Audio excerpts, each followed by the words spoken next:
Today I'm going to show you how to install a hard drive to your NVR. This is a 4-channel NVR. It's very simple.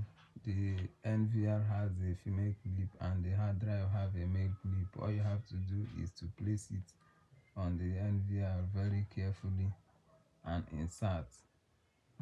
It's very easy to insert. Just watch and see. You place it, then you click it together. That is all.